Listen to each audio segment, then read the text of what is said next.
Welcome to another episode of the Victory Podcast, driven by Audi. I'm your host, Keely Eure, and I'm so excited to welcome back into the studio my co-host, Cody Kessler. Cody, I have to tell you, I've been doing these interview episodes, which are a single intro with myself. Yeah. I hate it. I like just being like, Cody's here. Take it away, Cody.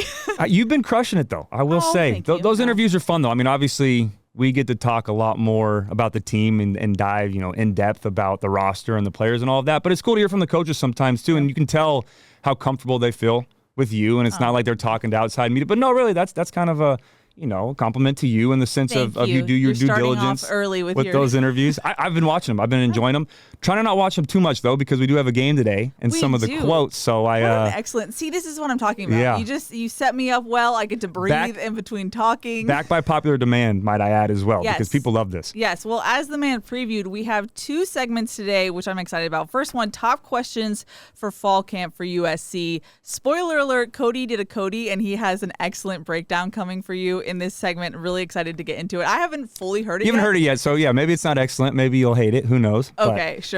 Spoiler alert, he's talking about quarterback play, so It seems like something you know, Cody. It was supposed to be a 2 to 3 minute take, and we ended up with about 7 to 8 minutes as I timed it. And that was, myself, yeah. But, and that was me doing it at home, too. So who knows where I'll go when we're in the studio. But I thought, I played quarterback before. It's something that I feel comfortable talking about. I feel like I have, the right way to talk about this position in depth. Yeah, and it's a big year for Jaden Maiava, in that quarterback room. So got carried away a little bit, but I think it'll be some good stuff and people will be excited. And we talked this offseason too, Keely and I, multiple times as we were preparing this year. This is a new and improved Victory podcast. We are going to be a lot more direct, to the point, stay on topic. Knock on wood, I'm not jinxing us on episode 1 of the year. Do not overpromise and underdeliver here, because that's kind of our motto a little bit. But all jokes aside, we've got some really good stuff coming up this season. I think people are really going to like it. We're going to kind of revamp some stuff and change it up a little bit that I think will be a lot more accommodating to our schedules and allow us to do more prep, and then when we get in here, be straight to the point. So I'm excited. We got producer Emily back as well, behind the DJ booth. So it'll be fun. But it's good to be back. I missed USC football. It feels like it's been forever, but it's time to go. Fall camp's here, and the season's a couple weeks away. Well, as promised, we have a second segment called "Who Said That," which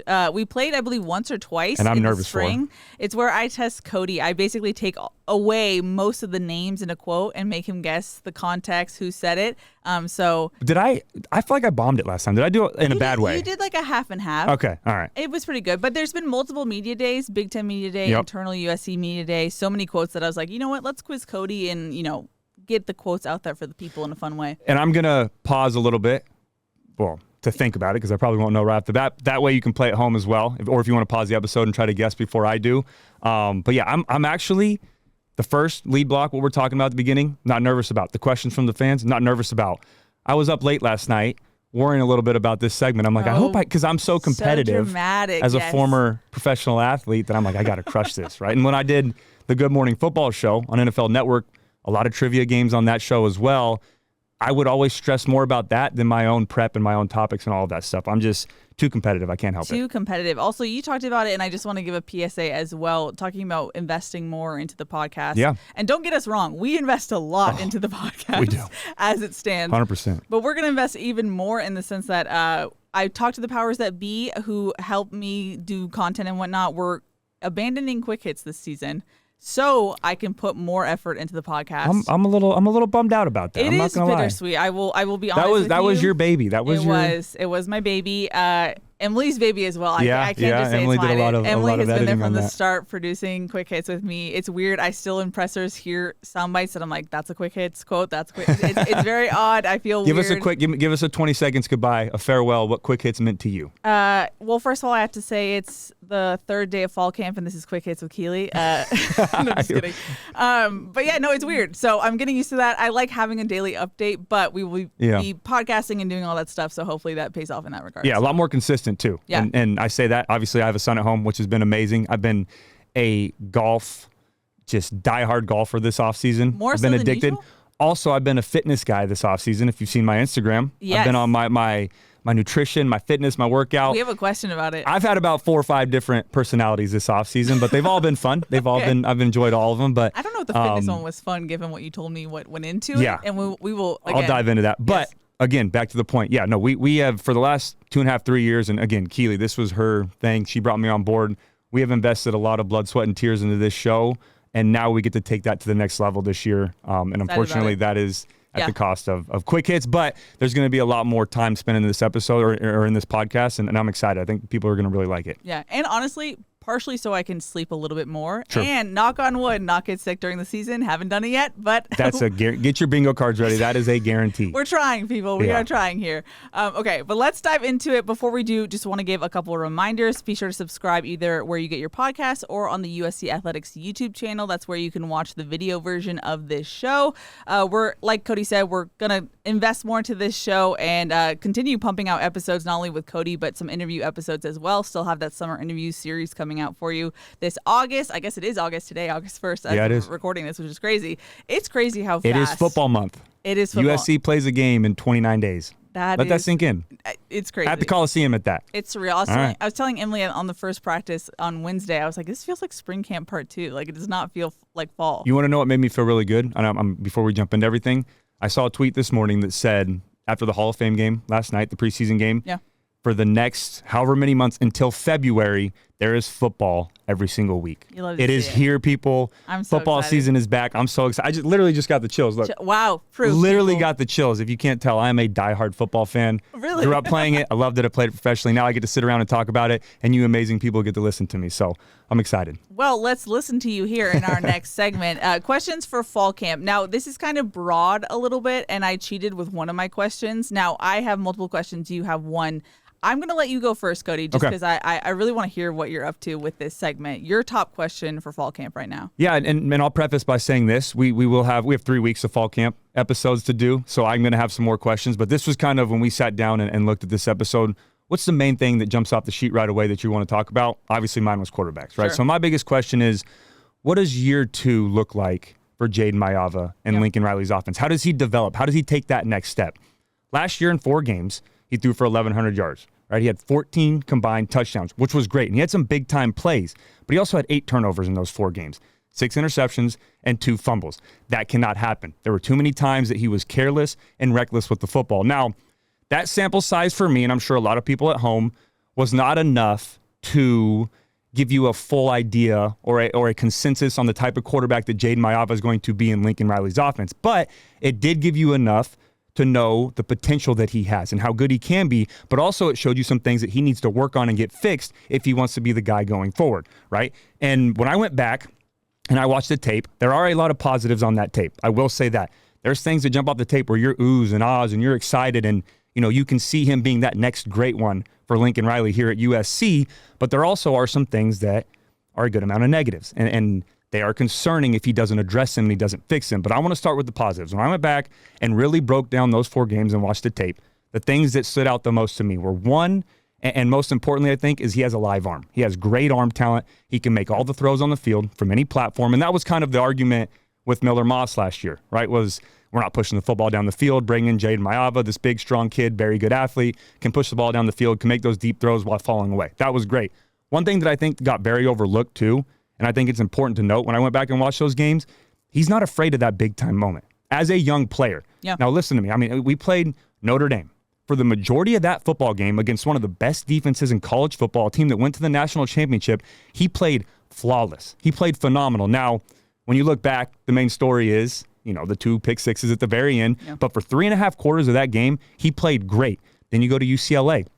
He struggled in that game. We were down in that game. He goes and throws the go-ahead touchdown on the road at the Rose Bowl, first time in a rivalry game against UCLA to Jacoby Lane in the back of the end zone. That was awesome to see. Then we get to the bowl game. Throws 3 interceptions in that game. I put my hand up. It would have been very easy for him as any quarterback to crawl into a hole, to regress, to shrink, to walk away, to let the game get out of hand. But he didn't. He threw 4 touchdowns, found a way to get the job done, and we go on to win the game, and he throws a game-winning touchdown to Kyle Ford with 7 seconds left to go. Those are very positive things to see. That gives you a lot of confidence going forward. He's got to lean on that stuff. But now when you look at the negatives and some of the things that he's got to work on, the first one for me, and I think is very important, is his accuracy. He only had a 58% completion percentage in those 4 games combined, and that started with his footwork. There were too many times to where, and we talked about it on the breakdown episode of Texas A&M, there were too many times where he was falling away on throws when he didn't need to be. There's no pressure in his face. He was falling off. He was missing easy throws. I want to see you hit your spot in the pocket, step up, right? Help your offensive line, keep a strong, firm base, and throw an accurate, catchable football every single time. If there's pressure, then you can make those hero throws and fall off and do all those things. Now, that'll come with time, and that'll come with familiarity with Lincoln Riley's offense, getting comfortable with your wide receivers, all of those things. Once you start understanding the concepts more, then your footwork kind of ties into that. Okay. When you're kind of thinking too much and you're worried, you're not really thinking. It's not second nature. It doesn't become natural to Your where legs are like disconnected. Exactly. Almost? It's not 1, 2, 3, hitch ball. You're thinking backpedal, who's open, crosser, over route. Oh my gosh, I'm freaking out. Let me throw it away. That will come with familiarity. So that's something, the first thing that I think he needs to improve on. The most important, though, for me, where he needs to take that next step if he wants to be the guy, is he needs to protect the football. He needs to know how important it is to not make those risky throws and turn the football over. He needs to know when it is time to be Superman and when it's time to take the cape off and put the glasses on and be Clark Kent. The classic Cody line. But it's so true for Jaden Mayav. It's so true for any quarterback in Lincoln Riley's offense, right? And I'll get to that in a second. But there are going to be times in the football game, in any game, to where I need you to play hero ball. I need you to run around, reverse field, Heisman Trophy, someone like Caleb, hurdle a guy, throw while you're falling down, do a Patrick Mahomes, whatever you want to call it, or go pick up a first down on 3rd and 12 with your legs. You're going to have to do that plenty of times in a game. And I'm going to need you to do that to be a quarterback in this offense. But there also are more times to where I just need you to take a profit and just find your check down. Yep. And the old saying, throw it away and live to see another play, right? Don't force turnovers. Don't compound the problem. Don't make a bad play worse. You can't do that as a quarterback. We can all agree that football is a team sport. Sure.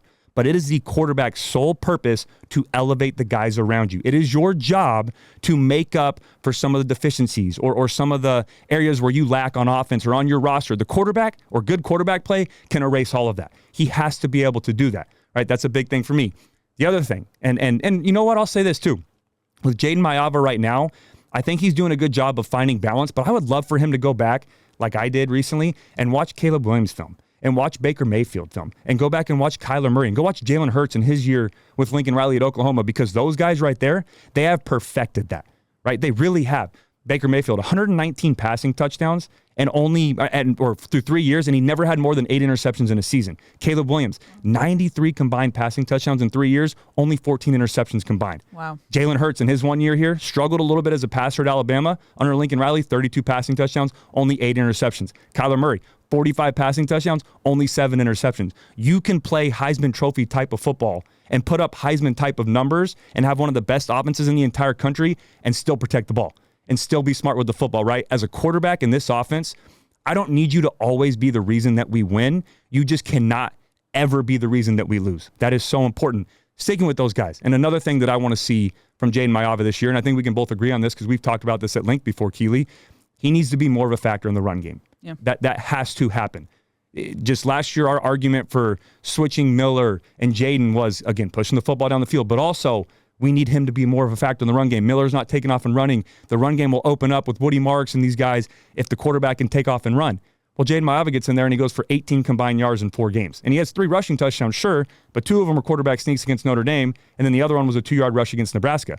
And then if you look at what about the game where the lights turn off, half the Coliseum? Well, I'm talking about his 4 starts. Okay. But yes, that one was pretty. That one was pretty cool. I'll give you that one. But again, we're up by 40 plus in that game. I'm counting his 4 starts right now. Sure, I'm just saying his ability to do so. And if you count those, I mean, the rushing yards does go up, but those 18 yards rushing are only those 4 starts combined when he was playing in meaningful snaps and all of that. Fair. And then the 3 touchdowns were, again, against Notre Dame and then Nebraska. But looking at those guys that played in this offense, when Lincoln Riley's offense is at its best, the quarterback is a factor in the run game. He's not just a factor, he's a threat. He's a problem for opposing defensive coordinators, right? I mean, you look at Jalen Hurts in his 1 year, 230 carries for 1,300 yards and 20 rushing touchdowns under Lincoln Riley, right? Played phenomenal. They were a very good football team that year. Caleb Williams, 27 rushing touchdowns in 3 seasons. 21 of those were here at USC in 2 years combined. Kyler Murray in 2017, 1,100 rushing yards and 12 rushing touchdowns. Baker Mayfield had around 900 yards rushing combined. When his offense is at its best, when Lincoln Riley's offense is one of the best in the country, and you are playing high-level football and you're competing for championships, your quarterback is doing 2 things: protecting the football, and he's also a factor in the run game. Jaden Mayav has to do that. The other stuff, the accuracy, all those other things, they'll fall in line. Lincoln Riley will get that fixed. But if Jaden Mayav wants to take that next step, he has to protect the football and be a factor and be dominant in the run game. I'll finish with this. This is the last thing I'll say. And again, I watched a lot of tape on this. I'm pretty passionate about this position. If you can't tell, I've really done my due diligence with this. But this is, and I'll be blunt, I'll be upfront, I'll be honest. That's kind of the motto this year for USC. This is a make or break year for Jayden Maiava. This is your one shot to go out there and prove that you can be the guy at USC, that you deserve to be the starting quarterback for the University of Southern California. There is a lot of pressure that comes with that. There's a lot of scrutiny. I get the chills again. I mean, I've lived that. Yeah. I've done that, and I feel 1000%. like I can talk on this topic because I've been in that position. As a competitor, as a leader, as a quarterback, you don't want it any other way. Put all of that on my shoulders. Let me be the guy that goes out there and my team knows that they can trust me and I can go win football games because I've been there and I did it while there was other things going on around me as well that was out of my control. Yes. But what I did, and this is my message to Jayden, what I did was I trusted my coaches. I leaned on my teammates, but I blocked everything else out. And we always joke about me blocking people on Twitter and the media, but it was so I kept my blinders on and I focused on what mattered. And that was my teammates, my coaches, and the Trojan family. Nothing else mattered. I didn't want to focus on all the narratives, the other fan bases, the other things about me. So this is his shot. I'll say this. I'll put it on the table right now. I believe in him. I have full faith in him. I think he's going to go out there and get the job done. I know the Trojan family is going to believe in him and ride with him, and they're going to follow him. This is your one opportunity to go be great. And what type of legacy do you want to leave here at USC? It's interesting. We literally just came off the field talking to him at practice, post third practice of fall camp. I just felt like he seemed way more confident. And we heard that leading up to with internal media day, even Coach Riley saying Spring ball, I remember that was a storyline. And it's something where, like, with storylines, you always take it with a grain of salt, and it felt to me a little obvious. Like, of course, he's looking more confident. He knows he's QB1. Yeah. But you could tell in the way he was speaking. And he just said that he's reading a book about the mental aspect of the game and being where your feet are. And I think it's a Russell Wilson book. And I'm forgetting the name already, excuse me. But it was just fascinating because it seems like he kind of almost has that game face on already and has taken that step forward. It's going to be interesting to see. Yeah, and that was another follow-up I had was, fall camp for him this year. And you just kind of hit it right there on the head is being a better leader. But what does that look like during these next 3 weeks? And for me, the most important thing he needs to do is take guys and be aggressive when it comes to getting extra work in, right? You should be the first guy out on the field every single time as a quarterback and make sure you are the last or one of, if not the last guys to leave Howard Jones Field every single day. Grab Jacoby, grab Prince, grab some of the new guys, grab, Mekhi Lemon, get some of these tight ends, these running backs, go grab Wayman Jordan, go grab Eli, go grab these different guys and make sure you get the timing down. Go get John Ray Reed. Go get some of these other centers out there. Get your cadence down. I know it's, nowadays we just clap, so we don't really have to worry about verbal, but get comfortable with one another. Let them know where you want the snap to be. Those are things that have to happen. Also, live in the film room these next 3 weeks. I don't care what you have going on, and fall camp is brutal. It is wake up, football all day, football. Eat, sleep, and breathe football. Yeah. You get about an hour at night to say hi and bye to your family on the phone, and then it's bedtime. That's it. And then you're back to football. These next 3 weeks determine how great you want to be this season. Live in the film room. And they talk about paralysis by analysis, right? For other positions, sure. That's out the door for quarterbacks. I played with Tom Brady in New England. We would finish a game on Sunday night, away game, get home at 2, 3 a.m. We would meet the next morning by 9 or 10 a.m., and he would already have all of his prep done for that opponent we're playing in 7 days. Phenomenal. And then after he watched film... When did he sleep? He wouldn't. I'm telling you, he was... But that's why he's the greatest of all time. Sure, and that's something that I wish I was with him earlier in my career to learn that and learn from him. I'm sure any quarterback would have loved to have been with Tom Brady. But, and I did okay for myself and took a lot of pride in my prep. And that's where I kind of made up for, I wasn't the biggest, fastest, strongest guy in the world, but I, made my money by making sure I was in the film room and busting my tail in the weight room and doing all those other things that I can control, right? That's what Jayden needs to do during fall camp. And the other thing I'll say, and for my young quarterbacks listening at home, I think this is very important and it gets overlooked sometimes. You don't just have to get the offense to believe in you. You have to get the whole team to believe in you. And what does that look like? During fall camp, right, you're going to have the only time you really get to hang out with the guys is maybe the couple minutes before practice in the training room when you're getting taped and doing all that stuff, but also lunch and dinner. Those are the times you get to hang out with the guys and kind of build that chemistry and maybe an off day here and there. But if I'm Jayden the first day of fall camp at lunch, which he's already should have started been doing, I'm going and eating with the wide receivers, right? Then the next day I'm grabbing the offensive line. We're sitting together, we're eating, we're getting to know each other. Then the tight ends, then the running backs. And after you get comfortable with those guys, then the next day you go eat with Hayes Pillard in the defense. And then you go eat with Deion Bailey and the DBs and Sua Craven. And then you go up there with Leonard Williams and the defensive line and eat with those guys and get them to believe in you. And Antoine Woods and Devon Kennard like I did my sophomore year when I was fighting for that starting spot so that you get those guys to want to play for you. Because if you get the offense to play for you and put their body on the line for you as a quarterback, great, you're on the right track. But if you get the defense and the rest of the team to believe in you and start playing for you, and they say, hey, we're going to go out here and get a stop because we got bleeping Jaden Maiava at quarterback over there. Yeah. We're going to get him the football, and he's going to go win this game.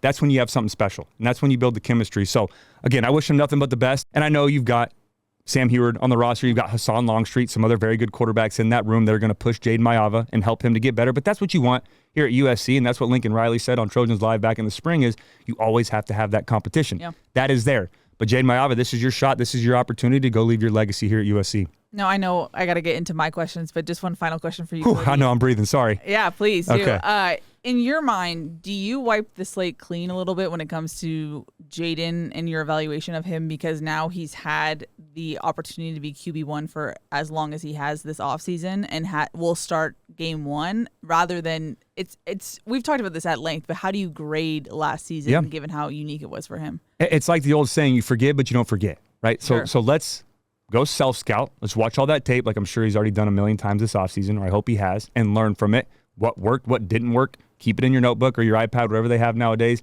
Make sure you're writing those things down because those game reps are invaluable. You cannot replicate the game at practice. You can try, and you can make the sound noises and create a away atmosphere and go out there and play scout team and all that, but it's impossible to duplicate game reps at practice, right? And you can get pretty close here at USC. We have a lot of great, talented scout players that are waiting, as up-and-comers. But at the end of the day, you have to go back and watch that film and learn from the things that you struggle with and also continue to do the things that you did really well at, right? Like I said, great arm talent, pushing the football down the field. Like to see him run a little bit more and fix some of those turnover problems. But overall, after that's done and you've self-scouted, it's gone. Put it behind you, right? There's nothing you can do about it. Learn from it, move on, apply what you need to apply this season going forward, and really work on that these next 3 weeks in fall camp. Well, first of all, Cody, I have to clap the amount of prep because you said, I watched a lot of film last night. Yes. And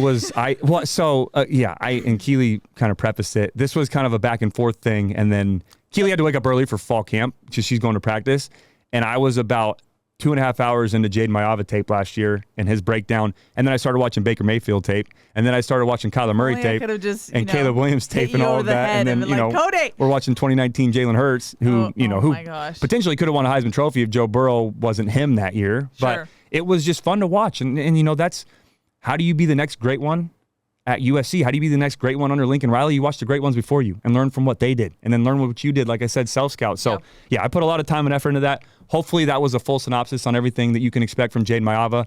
I don't think, obviously, he'll ever hear this, but I'm guarantee you Coach Riley and Coach Heward and the offensive coaching staff is telling him the same thing. But that's whether you like it or not, Jaden, that's what it takes to be the starting quarterback for Lincoln Riley, and that's what it takes to be the starting quarterback at USC. I also want to acknowledge, because I know we're going to get a tweet, Trojan Sam had a question about Maiava. He said, what's your confidence level on a scale from 1 to 10? I'm asking you this now just so Trojan Sam is satisfied. Yeah, I guess, okay. So to summarize my entire topic, I'll say this. I've got a lot of confidence in him, but there are, obviously there's always going to be room for improvement. I'm going to go about an 8 right now. That's pretty good. The optimistic, blindly, faithful Trojan fan of me wants to say a 10, an 11 out of 10, but the realistic, going back and watching the film, the pros and cons, all the things that he did well, the things that he can learn from. I think a big factor into this 1 to 10, though, like I said, that got overlooked was his ability in crunch time to make those big plays, even though the game wasn't pretty before that. Yeah. Right? He made some big-time plays in big moments. So I'm going to give him an 8, and hopefully it works up to a 10, but I think that's a good starting point, especially only getting 4 starts and only your second year in Lincoln Riley's system. What's funny is we talk about, and he's talked about it, his mental ups and downs, but like you said, he did make those big plays in big moments. So the foundation is there. And it sounds like from what he said post-practice number 3 that he has been working on the mental aspect of his game. So very curious to see how that evolves. And how many times, look at Caleb Williams in Chicago. Do we hear rookies that are like, okay, the numbers weren't great, but there's positives from that. Now, if he just had bad games and there weren't positives to take from that, or we lost all 4 of those games, then it's tough to say that. Or he didn't play great for the majority of the Notre Dame game, and it was pick 6 after pick 6 for 4 quarters, then sure, you can make that argument. But there are positives. You can't let those overshadow the negatives just because you lose. You got to take that and use it going forward. Okay, now over to my questions. And a PSA, I did not watch film last night. So already they are going to be not as good as Cody's excellent QB you get to watch it live in person. You get the real stuff. True. You know what? Don't sell yourself short before you even start. You're doing the opposite of me. No, I just, you got to set expectations. No, you're a great reporter. Go ahead. Give us the news. Give us your question. Well, what's funny is this actually evolved like an hour before us taping this. So it's not, my notes are not even the most up to date. But my biggest question across the board is who is USC's starting five on offensive line, Yeah, and great what are they question. going to look like? Like experience-wise, like there's just promise. Like Elijah Page, it feels like he's turned a page, no pun intended. Cliche, there you go. I didn't mean to do that. No, that was nice. But he seems like all business now. I traveled with him The haircut. and the team, yes, to Big Ten Media Day. You could just tell he has that I am now the old guy in the room, Love quote unquote. So it's great to see. We heard from Coach Riley that Justin Tauanau, I always practice that. So Taunu, that was good. Yeah. And Tobias Raymond, they were the most improved over spring camp. Yep. That's really encouraging. But on the whole, if you look at guys who have played reps in a Cardinal and Gold uniform for USC for offensive line, the most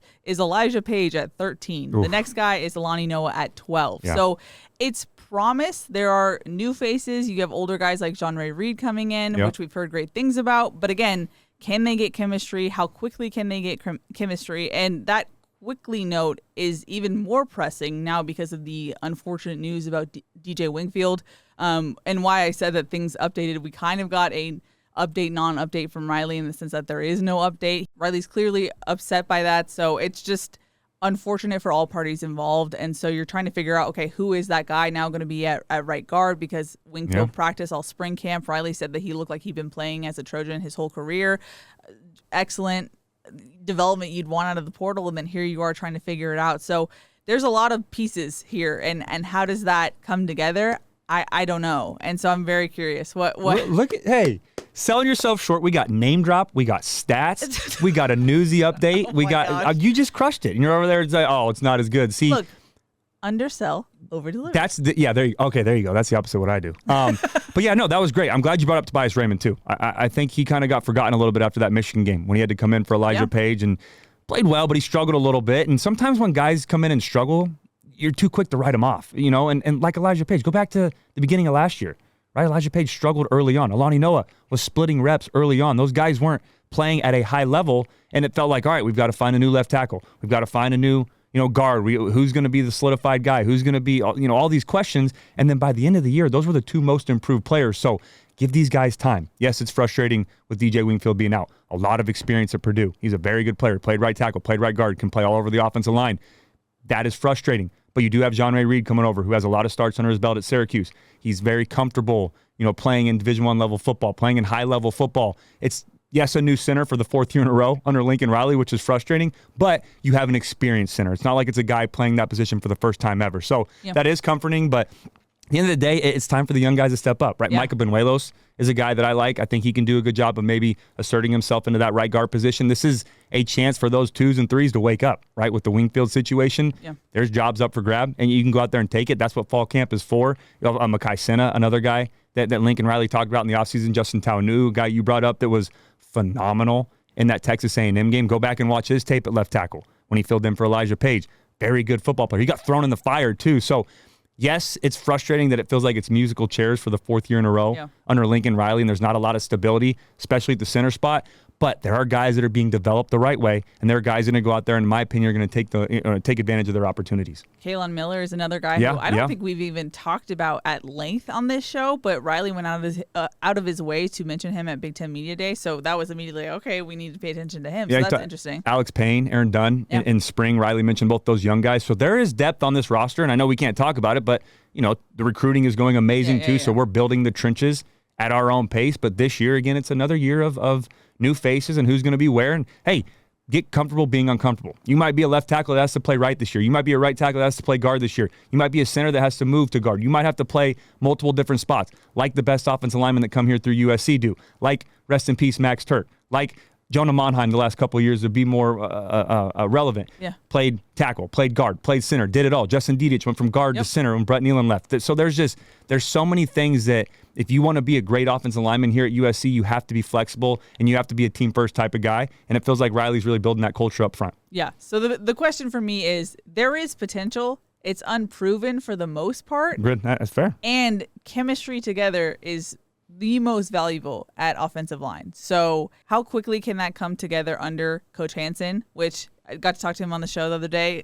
Just a great guy, really excited what he can do with this offensive line group. But How quickly can that come together? Yeah. We don't know, and it's important, obviously. Yeah, I mean, it's a great question to ask, but the answer needs to happen before 3 weeks. It needs to happen in the next 2 weeks by the time you get to those mock games and that prep and that practice week where you're getting ready for week 1. It can't be something that goes into season to where we're still rotating guys like we've seen before under Coach Riley, if we want to be dominant in the Big Ten. Right, if we want to have that solidified offensive line. But yeah, and you hit the nail on the head. Continuity, consistency with those 5 guys is more important than any other position group on the field. Now, originally, my thought process for this segment was like, oh, we're going to have multiple questions. Yeah. But Cody obviously did Cody, went above and beyond, did a full breakdown. So I'm going to limit it to those 2 questions right now. And of course, the questions are going to evolve as fall camp progresses. Yeah. So I'm sure we have more. I have more about the defensive side of the ball, so we can probably address that next week. Well, stay tuned next week. My second question was going to be, how does USC's defense take that next step in year 2 under Danton Lynn? So I will do, which I heard, which I'm telling you now. There's a breakdown coming. I'm telling you now, it is probably going to be another 10 to 15 minute take. So keep the questions at a minimum. Everyone but buckle up.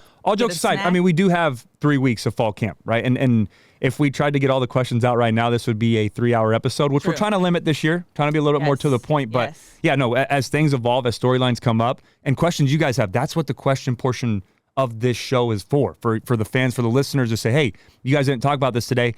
I want this answered, or I want to know this question, or this is something that I'm intrigued by. It could be a personal question. It could be a football question. It could be whatever you want to know. So that's what that's all about. But yeah, no, we've got a couple more weeks. Next week, though, come back, please. We're going to dive into defense and talk about Danton Lynn and what to expect from them up front. And you can always ask us a question on our pod socials, which is Victory Pod USC, both on Twitter and Instagram. Look at that plug. There you go. That's how you find it. It's time for Who Said That, Cody. I feel like it needs like a 70s game show intro. Yeah, you need Who Said That? Emily or Keely, one of you guys put up a little pop-up that shows that up, and then it's got like the flashing lights going around the circle. That's what I was thinking. Okay, I like it. Okay, if I can find it, I will do it. If all right, not, perfect. There we go. Alrighty, it is time. Now, we're kind of playing at home as well. Yeah. I know you're going to think. So I'm going to pause for a second. Keep track at home. Let's go for our first quote. It's from a person. Okay. Who said... Okay. Wait, real quick. Yes. Preface. Is this player coaches only, or is there front office? Is there other staffers involved? Are you not going to tell me? There are other staffers okay. involved. I think I know where that might go. Why I paused a little bit. Okay, go ahead. Our first quote says, I went to the Coliseum for the first time, and when I walked in, it just took my breath away. They continued and said, it's such a sacred place. I didn't want to disrespect it by coming in before we were ready. So I wanted to make sure that we ran on the steps outside so we earned the right to go in there and represent USC when we set foot in the Coliseum. Yeah, okay. So this, It's an easy one. Yeah, this is an easy one. This was Coach out. True, Tremaine Carroll. Yes. The new strength and conditioning coach. New director. I love that quote, by the way. I just football. watched that. Again, tried not to watch quotes, but I just saw that or watched some of his highlight videos of the off-season workouts. I'm fully in. I'm bought in. We got to talk to him on the first day of fall camp. Some of my friends who watched the pressers were sending me videos of my face because I was apparently like ready to run through a wall in the background because apparently same. I am in the scrums. But I just appreciate people who come in and immediately are like, you got to earn the right to do something when they're not even like quote unquote Trojans yet. You know what I mean? So it makes you respect them more because we bleed Cardinal and gold. We grew up as Trojan fans. Well, some of us did. Not going to mention that, but we have put a lot of time and like I said, blood, sweat, and tears to this university. When someone comes in and respects the logo and they fully buy in to the culture that's here right now at USC, you love that. And I'll tell you what, when it comes to strength coaches, everyone can have a great program, right? It's a copycat league. It all is. You know, the way you do things can maybe be a little different. And at the end of the day, I want a guy that's a leader, that can lead men. And I'm not saying that the other coaches that have been here in the past haven't been that, because I had multiple strength coaches when they were here, and all of them were great, but it just depends on who's the right guy right now. And when you get here, how can you lead these guys and make them get on ship right away? And it sounds like Coach True is doing a great job of that. Well, I mean, everyone across the board has talked about the word of the day when it comes to Coach True is discipline. Love it. Players, coaches, the discipline. No shortcuts. So much so, he told us a story in the presser that the first day he had with the team, he had planned they were going to do a warm-up and do gassers. That was all they were going to do. They did warm-ups for an hour. And he hated it. He didn't like how they did it, right? Yeah, because they were just all over the that. place. My Abba was talking about it today. He was like, yeah, we just were not together. And he was like, you're going to know the standard. And so I think the thing he says is how you do anything is how you do everything. Yeah. And so it's just... I'm bought in. Right? Because the good ones would say, all right, we'll work on that again tomorrow. Let's spend more time. The great ones, attention to detail. Yeah. We're getting that done today. like Danton Lynn installing a defense. Like we talked about, like every player on Trojans Live on the defensive side of the ball said, we will do day one install until everyone has it perfectly, then we'll go to day 2. Yeah. Because if you start trying to overload guys or do too much, then you start falling apart and you start seeing the cracks. I love that. That's why Coach True was hired here at USC, and this was a great hire by Lincoln Riley and Jen Cohen. I feel like even next week we can have a Coach True segment. Let's get him in here. Let's get him in here. I'm trying. Right. I am trying. Let me be a part of that interview too. Okay. You never call me for the interview episodes, by the way. You're a busy man. I like interviewing. No, that's your thing. You're good at that. To be frank, I do like doing interviews one-on-one, not because I don't want you in there. You never call me for the interviews, by the way. I think like even the Trojans Live setup, it's really hard to do interviews with multiple people because you're kind of just sitting there waiting for your turn instead of being interactive. But you also have to kind of mind read. Yeah, and you do a great job too of and this is something that I need to work on. I feel like the analytics of things or being analysis and breaking down film. I can do that all day long.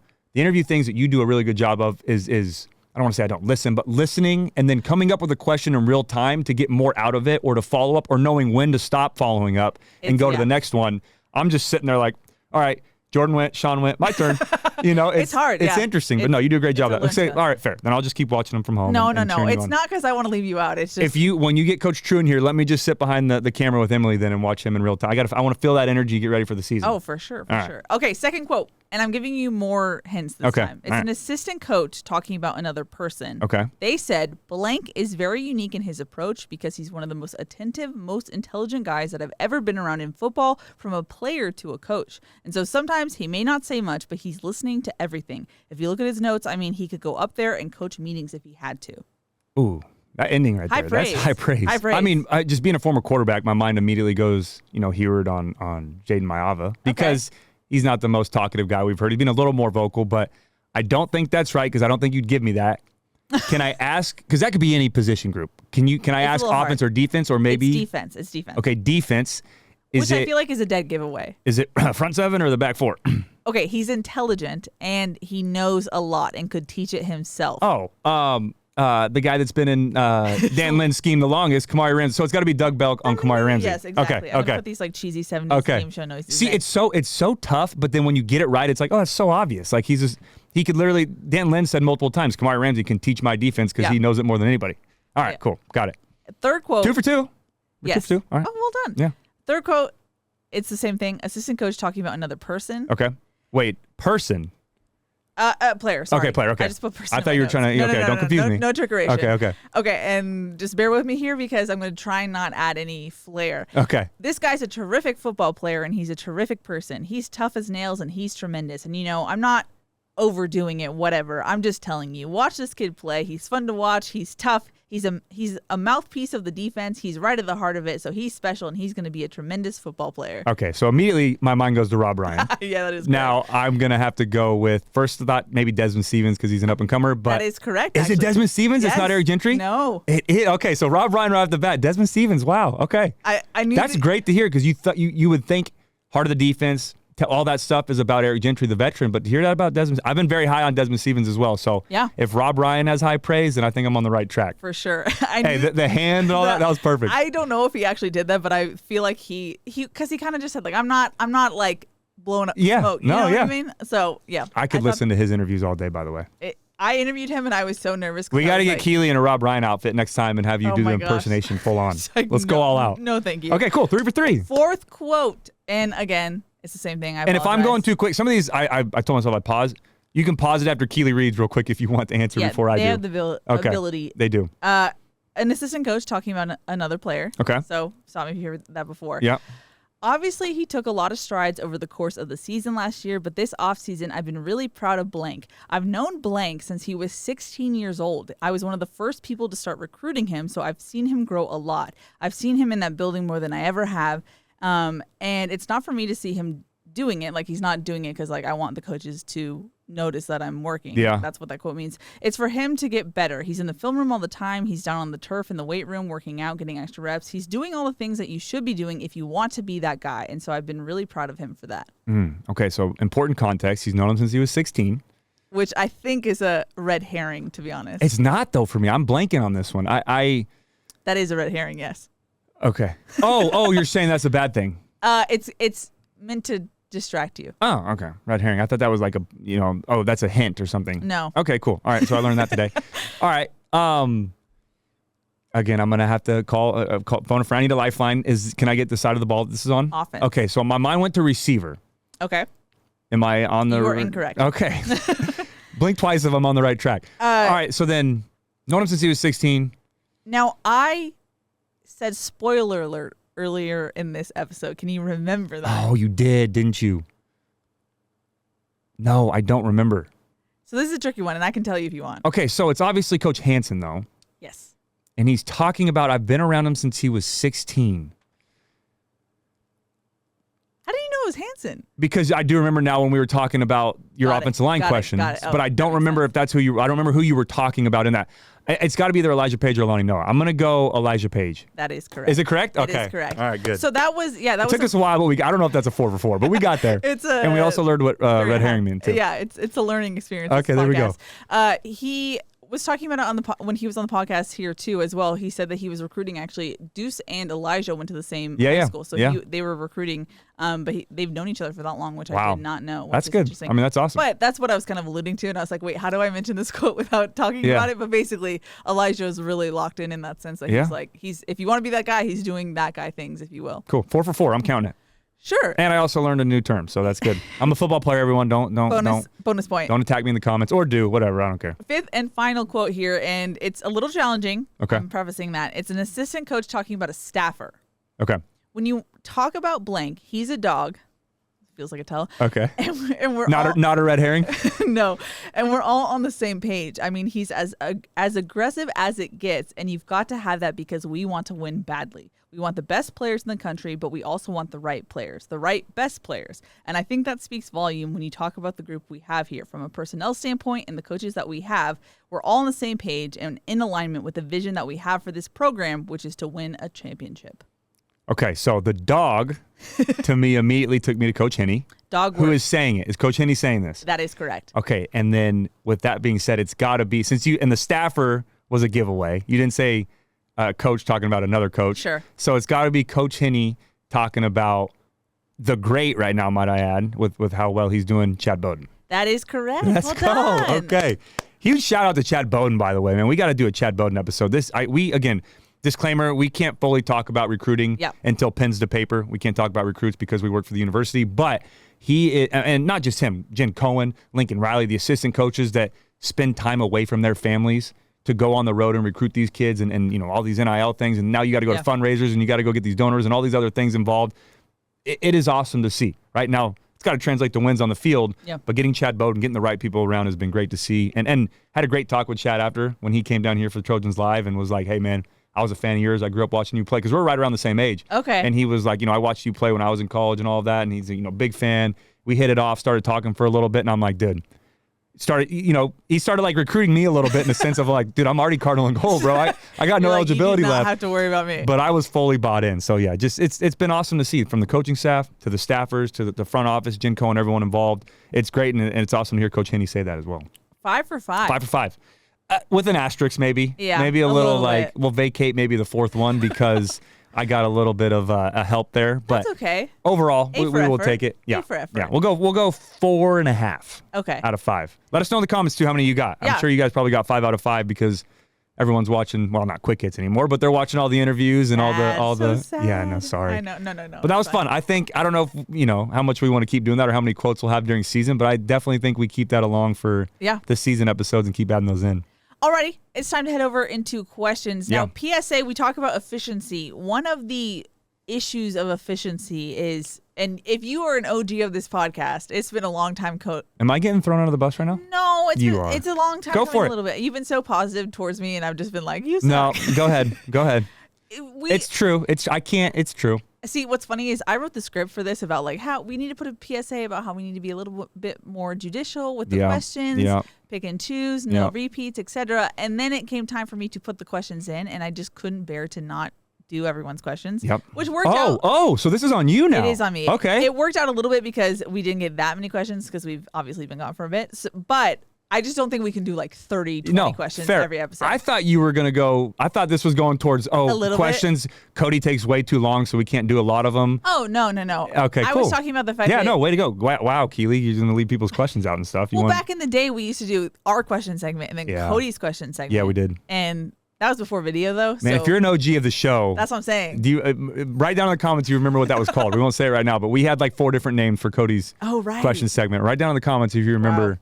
what that segment was called. BT. Anyway, my point being, we love everyone who has questions. I'm sorry if it overlaps and we don't get to your question. Yeah. The thing is, we want to be consistent. We want to put out episodes so you know when they're coming out. One of the things that helps is just being quicker with questions. Yeah, and some of them, and like I said, look, we could sit here and talk football for hours. If I could talk football to drywall, if you haven't been able to see that. I could talk anything to drywall, whoever will listen. But there is a point sometimes where it's like, all right, we're repeating questions we already answered in the episode back in the questions again. Some of these go 2 hours, over 2 hours when it's like, all right, and we acknowledge that. We notice that for everyone who never complained and loved listening to the 2.5 hour episodes. Thank you. We love you. That was awesome. But like I said, we're trying to be a lot more to the point. Let's get that good content out. Let's take clips from the show. Again, this is revamped. It's the Victory Pod 2.0. We're excited. Keely sleep. Yeah, let's help Keely get some sleep is really what it should be called. But all right, with that being said, we're doing exactly what we always do, waste time. Hit me. I'm ready. Rapid fire. I'm sure everyone's just like, oh my God, get to the questions. Louis said, which new Trojan are you most excited to see this season? This is a recycled answer for me. I've talked about this really all offseason in the spring. I'm excited for Wayman Jordan. If you haven't watched his tape yet, don't pause this episode. Don't go do it right now. But after this episode, or go do it right now, pause it. I mean, they made it far enough. Yeah, go type in his highlight tape on YouTube and go watch it. But it is phenomenal. He's got a great center of gravity, very strong physical runner, has breakaway speed, can do all those things that you want from your running back, from an every down back. But the most important thing for me is the system that he comes from. And you may say, okay, it's JUCO, it's Hutchinson Community College. That's not going to translate to Division I football. It's not going to translate to the NFL. Bleep. That's BS. That is not true. If you go watch this tape and the way that he runs and his patience and his vision, it's phenomenal. And the scheme that he comes from at Hutchinson is exactly what Lincoln Riley does here at USC. And I guarantee you that's what led to Coach Riley recruiting him. It's a lot of guard tackle pulling, a lot of tight end tackle pulling, a lot of misdirection, a lot of starting on one side, cutting back, all of that. But you have to be able to understand that scheme to be efficient in it. And what that means is letting the blocks develop, letting the play develop, letting your guard tackle get around. If you're too quick and you beat them to the spot, now the linebacker's blown up the hole and you don't have a chance to make a big play. But if you let those guys come around, get the kick out block, get your down block, and they lead up to the second level, big plays will happen. And he does that all around on his film. And then the one thing that, not knock, but that I had on him where I want to see him take that next step was be a little bit more efficient out of the backfield as a receiver, right? Catching some of the footballs. He said that one of the first questions I think we asked him on Trojans Live was, I'm staying late after practice this spring because in Coach Riley's offense, with Woody Marks, with guys like that, with Travis Dye when he was here, getting them those little swing passes and those end arounds and different things out of the backfield, that's when they can really take that next step, and that's what I want to do in this offense. So I'm pumped up. I can't wait to watch Wayman Jordan. Got a great chip on his shoulder, too, coming from that JUCO level and saying, hey, I deserve to be here. I deserve this opportunity. And that deuce looks pretty cool on him, too, that two out of the backfield. So, I'm excited to watch and see what he can do. Coach Jones said they practice with tennis balls. That's how they get good hands. Catching, as 100%. Running back. So we've seen wide receivers do that, obviously. Guys in the NFL, Justin Jefferson, all those guys, Jamar Chase, you'll watch them doing their warm-ups and stuff with those tennis balls, hand-eye coordination. So if he can unlock that next level, now, again, he's got to earn it on the field. I'm not saying, hey, give him the Heisman right now. I'm not putting him in the Woody Marks category. I'm not putting him up there with all of those guys just yet, those great transfer running backs the last couple years under Coach Riley. But the potential is there, and the foundation is there. It's just how well can he develop now and get coached and get to that next point. For me, this is such an obvious answer, but I want to say Jakeem Stewart because of what Coach Lynn has said about him, because Coach Lynn does not praise people just willy-nilly. And he, in spring camp, and when I had him on the show, was very much like, this dude's legit. Especially young guys who he hasn't been around for a long time. Young guys, and I know the reservation was like, yes, he's physically gifted, obviously, but is he college football ready immediately? And he's younger than a normal freshman enrollee. So what will we see? And across the board, both Coach Hinney and Coach Lynn are like, it's not the physical element is out. That's not a question anymore. It's just, can he mentally get up to speed? And so to me, I'm like, okay, who are we seeing here? So I'm excited to see him. Does this mean that he's now Big Jaw, or is he still Little Jaw? Has Jaw Jarrett let him take over Big Jaw? Or? I will let the Jaws discuss that, because ongoing joke, if you don't know, Keely was interviewing Jaw Jarrett, I think in the spring, or someone asked him a question about, hey, how's Josh Stewart doing? Yeah. And he was like, oh, you mean Little Jaw? I'm Big Jaw. So then we got to Trojans Live, and I asked him if he was Little Jaw. So ongoing joke, but hey, let's have two Big Jaws up there. If they're both going to be that dominant and that physical, let's have two of them. We got a question from John who said, why hire Adrian Klim for a defensive analyst position when he's an offensive line coach? This is a great question. I'm glad they asked this question. And for those of you who don't know, Adrian Klim played college football, offensive tackle at Hawaii, then was drafted in the second round to the New England Patriots in 2000, went on to win 3 Super Bowls there, played in the NFL to about 2007. Very good football player. But then after that, in 2008, he started coaching. And he's been coaching ever since then, from 2008 to 2023. And he's always been, when you go look at his track record, an offensive coach. Whether it was an offensive analyst starting out, offensive line coach, a position coach, a run game coordinator, all these different things dealing with the offense. His last job was with the New England Patriots as the offensive line coach in 2023. And then now this year, and that's why it's a fair question, he gets hired to be a defensive analyst and help out on the defensive side of the football. I love this. This is very common nowadays, too, in the coaching world because, and I've said it all the time, Keely, how many times have I said if I was going to go call a football game right now with no prep, I feel like I could call a defense better than calling an offense, or call a defense just as good as I can call an offense, because as an offensive player, all I did all day, every day during the season, after I learned my own offense, was study defense. Yeah. Study tendencies. What calls do they like? What calls work for them on third and short? What calls work on third and medium, third and long? All the games within a game. Watching Danton Lynn's film, the breakdown of Wink Martindale and Jesse Minter and all those guys, and McDonald and all those guys that come from that system, and back to Bill Belichick. I'm a nerd about that stuff because that's what I studied when I played. That's the same thing for Coach Klim, right? He played as an offensive lineman his whole life, so he studied defensive linemen. He studied linebackers. He studied gap integrity, all these different things. So you bring that knowledge over to the defensive side, that's his cheat sheet, right? It's like people ask why Travis Hunter's so good. Yes, he's one of one as an athlete, but when he's on defense, he's inside the mind of a wide receiver because he played that position at a high level. When Coach he's Reed, on offense. Trevon Reed? Yeah, Coach Reed. Perfect point. We talked about him in the spring. Yeah. He would always say, I played receiver, now I coach DBs, because I can get in, and I can be so efficient at that because I can get inside the mind of a wide receiver. Yeah. Guys that can coach on the opposite side of the ball that they played in before. And we've talked about offensive coordinators before when we did preview episodes. This guy played quarterback, now he's a defensive coordinator. Why is that? Yeah. This guy played safety, now he's an OC, because those guys study so much of the other side of the ball that they feel more comfortable there. Right now, if you ask Coach Klim to go to the offensive line, he could probably step in and help Coach Hansen from day one and pick up where he left off.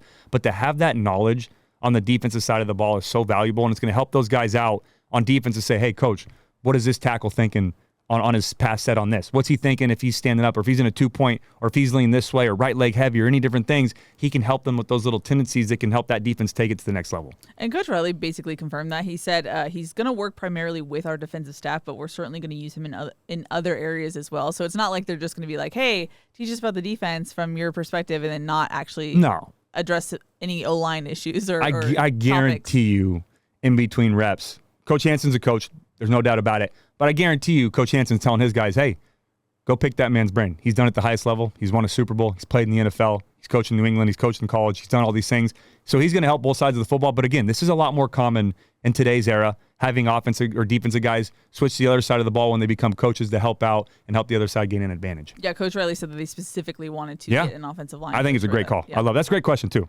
Jonathan said, how does a team scout and evaluate a JUCO transfer? For example, Wayman Jordan. Yeah, it's JUCO is very similar to high school, right? It's you don't have Division I tape to go off of, right? So it's not like the normal transfer portal where you can go, okay, this guy played at Oklahoma State, or this guy played at Stanford, or this guy played at Alabama. How do Georgia, Kentucky, all these guys, how did they square up against other competition? It's a lot easier to do that. When you go to the JUCO level, they're playing against other guys that are in JUCO, similar to high school, right? You don't know how good that competition is on the other side of the football. So it's the same thing.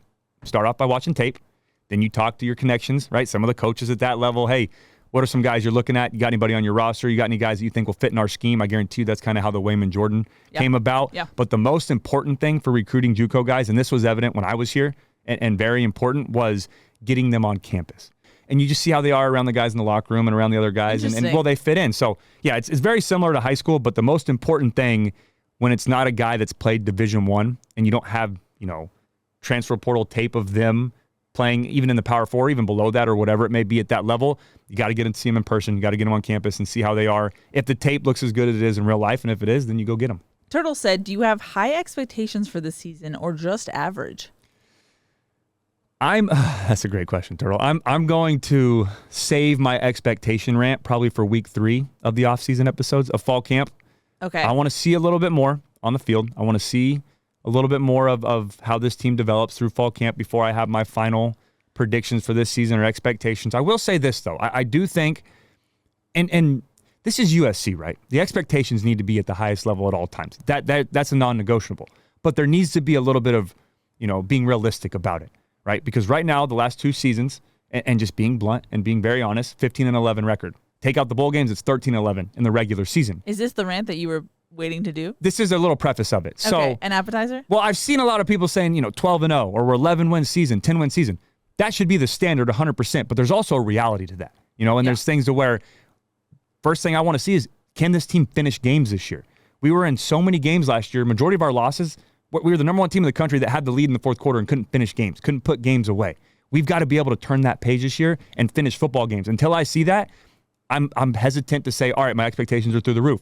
Can we compete in the trenches week in and week out? Not have a great week against Penn State one week and then struggle against Minnesota. It's got to be no matter who you're playing in the Big Ten, can we dominate on the defensive side of the ball, and can we dominate on the offensive side of the ball up front in the trenches? Until I see that, the expectations for me, I'm still standing off. I don't want to say I'm all in. But I will say this, there is a great buzz around this team, and no one can deny that, or this university in general, right? The recruiting, all the things that are happening on and off the field are very exciting. But again, it's got to translate to wins. And I'm a realist. No one loves USC football more than me. I promise you that.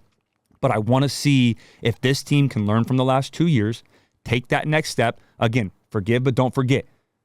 What worked last year on film, learn from that. What didn't work, fix it this offseason, and then can you apply that to the field? Because it's a tough gauntlet this year. We've got some tough teams coming up. Yep. We're going to play on the road in some of these Big Ten games, get some cold weather games. It's going to be a big test for us. It's going to be some new things. So I'm holding off a little bit on expectations. Again, the standard always needs to be high, but I got to see a little bit more for me to give at least maybe a record prediction, or if we want to start talking about playoffs. We're talking playoffs, but I knew you even paused for the standard Keely playoffs. So I know, but anyways, I'm excited. You're in between high expectations and just average. Not just average. Just average, I'm not going to go there. I'll say I wouldn't go high. 8. There you go, right in the middle. There we go. Okay, it's an 8. There you go. Ron wanted to know, is this team starting to resemble the 2004-2005 team with its star power coaches? Coaches. Emphasis on I saw this question too until I got to the coaches. But I would say pump the brakes on the 2004-2005 team. But coaching staff, Ron, that's a great question, and it's very accurate. I really believe that. Now, again, that was, for those who don't remember, that was a 13-0 season. Won the Orange Bowl against Oklahoma in the national championship, blowout win, and that was the peak of that Trojan dynasty under Pete Carroll. But that coaching staff was unbelievable. Now, I'm not going to put them on the same pedestal as those guys. I'm not going to put them in the same tier quite as yet. We've got to see that translate to wins on the field. But for that staff, they had Pete Carroll was the head coach. You had Norm Chow calling plays. You had Coach O coaching the defensive line. Lane Kiffin was coaching wide receivers. Ken Norton Jr. was a linebacker coach. Brennan Carroll was the tight end coach. There is a lot of high-level coaches on that staff that are still doing it at a high level today. So, yes, I will say that it's starting to resemble that a little bit, but I can't put anybody on the same level as Pete Carroll right now. I can't do it. There's no way I can do that. But, Ron, that's a great question. Is this coaching staff a championship caliber coaching staff? 100%. You've got Rob Ryan. You've got, Coach Henney. You've got all these great guys on staff right now, and I called them the Avengers last year. Denton Lynn. It really is turning into that. But, again, you've got to turn it into wins, or else I don't want to say it doesn't mean anything, because in college football it's always turnover and recruiting, and at the end of the day, you keep a score for a reason. It means nothing if you don't win games. And I remember sitting with Chad Bowden, and I was like, hey, I don't want to say we're going to win national championship, put you on record, and he's like, no, we are.